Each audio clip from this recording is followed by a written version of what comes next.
লোকসভা ভোটের প্রচার সভা থেকে বিজেপি নেতা শঙ্কুদেব পাণ্ডাকে হুমকি তৃণমূল নেতা বুচান ব্যানার্জির।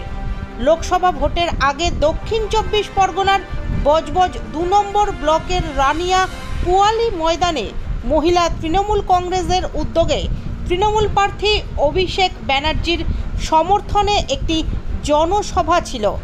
আজ প্রায় 7000 মহিলা তৃণমূল সমর্থকরা এই জনসভায় অংশগ্রহণও করেছিলেন। এছাড়াও উপস্থিত ছিলেন শওকত মোল্লা, বজবজ 2 নম্বর ব্লকের সভাপতি বুচান ব্যানার্জি ও অন্যান্য তৃণমূলের কর্মী, সমর্থক এবং নেতারা।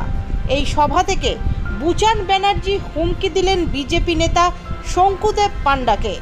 তার বক্তব্য, কয়েকদিন আগে বিজেপির এক কর্মীর ছেলে হারিয়ে গিয়েছিল এবং তাকে পুলিশ উড়িষ্যার থেকে উদ্ধার করে। বুচান ব্যানার্জির অভিযোগ, এই ছেলেটি হারিয়ে যাওয়ার ঘটনার সঙ্গে তিনি কোনোভাবে জড়িত না থাকা সত্ত্বেও বিজেপি নেতা শঙ্কুদেব পাণ্ডা তার নামে মিথ্যা অভিযোগ করেছে যে তিনি এই ছেলেটিকে কিডন্যাপ করিয়েছেন। আজ বুচান ব্যানার্জি এই সভা থেকে শঙ্কুদেব পাণ্ডাকে আইনি পদক্ষেপের মাধ্যমে কোর্টে দৌড় করাবেন বলে হুমকি দিলেন এবং বললেন, তার নাম হচ্ছে মমতা বন্দ্যোপাধ্যায়। মমতা বন্দ্যোপাধ্যায়, মমতা বন্দ্যোপাধ্যায়। তাই তো আপনারা বাড়ি ছেড়ে বেরিয়ে এসছেন।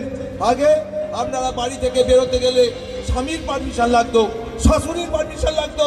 এখন মমতা বন্দ্যোপাধ্যায় আপনাদের নিজেদের ওপর নির্ভরশীল করে দিয়েছে। তার নাম হচ্ছে মমতা বন্দ্যোপাধ্যায়, মমতা বন্দ্যোপাধ্যায়। ইতিমধ্যে আমার নামে অনেকগুলো কেস চাপানো হয়ে গেছে। শুভেন্দু অধিকারী হাইকোর্টে গিয়েছে আমাকে।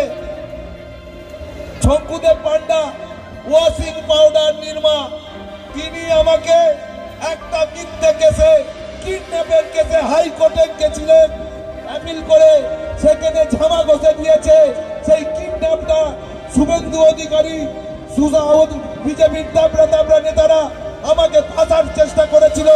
এবার আমি আমাদের তৃণমূল কংগ্রেসের পক্ষ থেকে সাতকাছিয়া থেকে শঙ্কুদেব পাণ্ডাকে কোর্টে যদি না দৌড় করাতে পারি, আমার নাম বুচান ব্যানার্জি না, আমার নাম বুচান ব্যানার্জি না, আমার নাম বুচান ব্যানার্জি না।